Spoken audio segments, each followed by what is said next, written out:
आज पूरे राज्य को पता है कि आज विगत वर्षों से ओबीसी के छात्र छात्राओं को स्कॉलरशिप नहीं मिला है, और इस पर जब भी बातचीत होती है तो विभाग राज्य सरकार केंद्र को दोष देने का कार्य करती है। तो मैं स्पष्ट जानना चाहता हूं, क्योंकि इन्होंने उत्तर में भी लिखा है कि केंद्र सरकार से राशि प्राप्त होने के उपरांत भुगतान की कार्रवाई की जाएगी।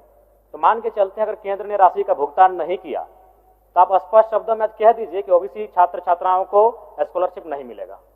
बस हम इतना जानना चाहते हैं, अगर केंद्र ने राशि का भुगतान नहीं किया तो आप देंगे कि नहीं देंगे, एक लाइन में कह दीजिए। काहे इतना मतलब विवाद खड़ा करना, छात्र राजनीति में क्यों पिसेंगे? एक लाइन में, अगर केंद्र ने राशि का भुगतान नहीं किया तो आप देंगे या नहीं देंगे? माननीय मंत्री महोदय। माननीय मंत्री जी।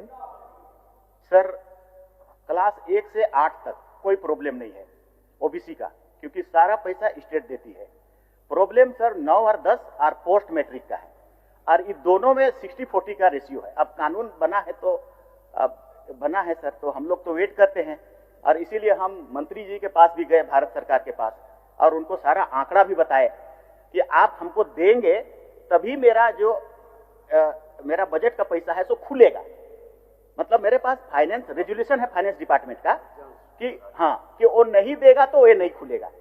जैसे हम मांगने गए सर तो वो सिर्फ 3 करोड़ रुपया दिया हमको, तो उसका 2.5 करोड़ रुपया राज्यांश निकल गया, तो 6 करोड़ रुपया मात्र हुआ। तो ये 6 करोड़ रुपया में तो होगा नहीं। अब हम फिर भी वेट कर रहे थे कि वो अगर आ जाए, मिल जाए, क्योंकि वो आ करके बोले भी कि मंत्री गए थे और हम उसको एश्योर किए हैं कि और ज्यादा पैसा हम भेजेंगे, लेकिन अभी तक वो आया नहीं सर। तो क्या पता आएगा कि नहीं आएगा, हम लोग भी असमंजस में हैं, और नहीं आएगा तो हमारे बच्चों का क्या होगा ये भी हम लोग सोच रहे हैं सर। और इसीलिए हमारे पास बजट में जो पैसा है, क्योंकि उसके लिए एक प्रावधान है कि उधर से आएगा तभी हम खोल सकते हैं, इसको शिथिल करने की आवश्यकता हम महसूस कर रहे हैं सर।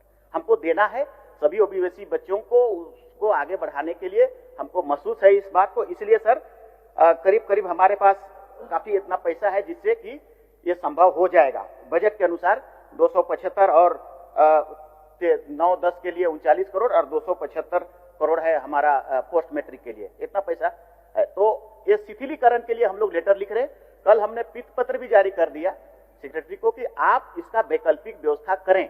केंद्र नहीं देगा तो उसकी बात है, मत देने दीजिए, हम क्या करेंगे उसको बात बताइए, मेरे पास बजट में है उसको क्लियर करिए। तो हमने लिख दिया है, कुछ दिनों में हम लोग इसका व्यवस्था करेंगे। पिछले कल के अनुसार हम शायद लगता है कि इसको हम लोग ठीक कर लेंगे। चलिए जयराम जी, अच्छा उत्तर हुआ।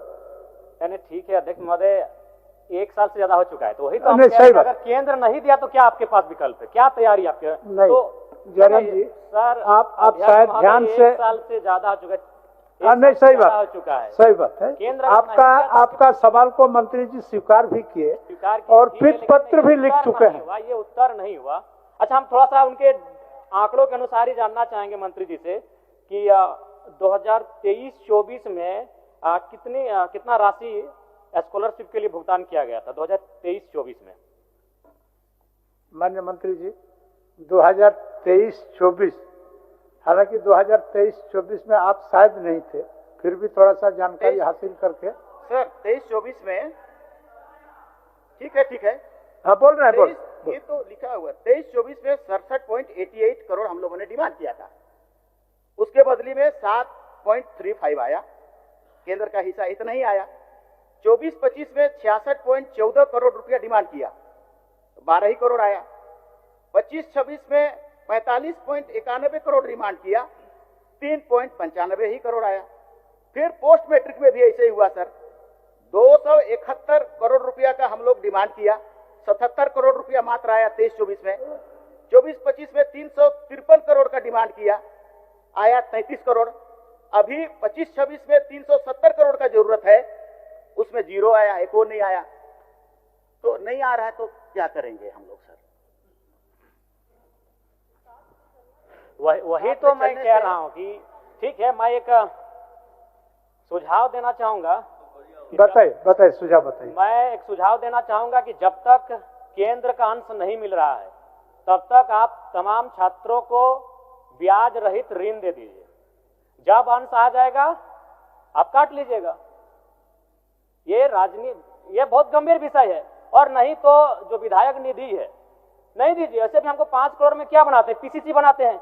पीसीसी नहीं बनेगा तो हमको कोई फर्क नहीं पड़ेगा, लेकिन अगर 5 साल बच्चे नहीं पढ़ेंगे तो इस राज्य को फर्क पड़ेगा, इस राज्य के भविष्य को फर्क पड़ेगा। इसीलिए आप 5 करोड़ का जो विधायक निधि देते हैं वैसे उससे कुछ काम नहीं होता है। पीसीसी, गली, फाइबर ब्लॉक 200 फीट 250 फीट का काम करते हैं, जो अगर 5 साल 10 साल नहीं होगा तो फर्क नहीं पड़ेगा, लेकिन बच्चे नहीं पढ़ेंगे मंत्री जी, फर्क पड़ेगा, एक जनरेशन में गैप आएगा। तब उसे रोक दीजिए, करिए हम लोग को इतना महंगा आवास दीजिए, कर दीजिए, मेरा ही आवास को पहले नीलाम कर दीजिए। हम गार्जियन हैं, और गार्जियन होकर अगर गार्जियन आपके बच्चे नहीं पढ़ेंगे स्पीकर साहब तो क्या करेंगे, कुछ उपाय करेंगे?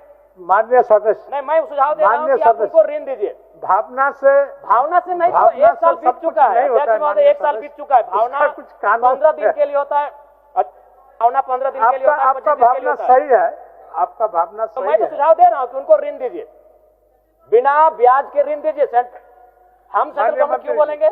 हम एक विधायक, हम राज्य सरकार को बोलेंगे, कौन से बोली हम सेंट्रल गवर्नमेंट बोलेंगे? चलिए, हम सेंट्रल गवर्नमेंट से डिस्कस करने के लिए नहीं आए हैं, हम विधायक, हम राज्य की सरकार से पूछेंगे, माननीय मंत्री जी, हम राज्य सरकार से पूछेंगे। बच्चे बोल रहा है, ये ऋण का बात नहीं है। हमने जैसा आपको कहा सर, मैंने क्या कहा? मैंने ये कहा कि पीत पत्र हमने जारी किया है वित्त विभाग का रेजुलेशन को शिथिलीकरण करने के लिए। तो क्यों ऐसा किया? पैसा लाने के लिए।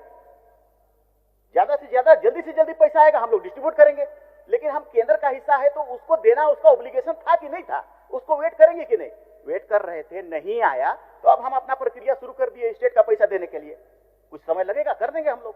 ठीक, कर देंगे। अध्यक्ष महोदय, इससे संतुष्ट थोड़ी हो पा रहे हैं आप। नहीं दिया केंद्र तो क्या करेंगे? वही एक लाइन बोल दीजिए, नहीं हम कुछ नहीं, बोल दीजिए एक लाइन में कि अगर केंद्र का अंश नहीं आया तो राज्य के ओबीसी छात्रों को स्कॉलरशिप नहीं देंगे।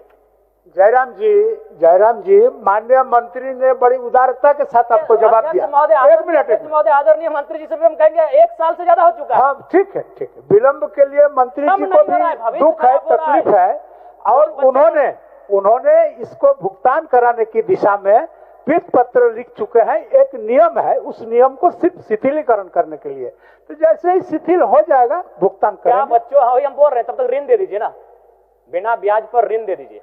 अब माननीय मंत्री जी बताएंगे इनका विकल्प क्या है। माननीय मंत्री देखिए, ये गंभीर विषय है, क्या है? बिना ब्याज पर ऋण दीजिए, और जब केंद्र का अंश आएगा, जब आप स्कॉलरशिप।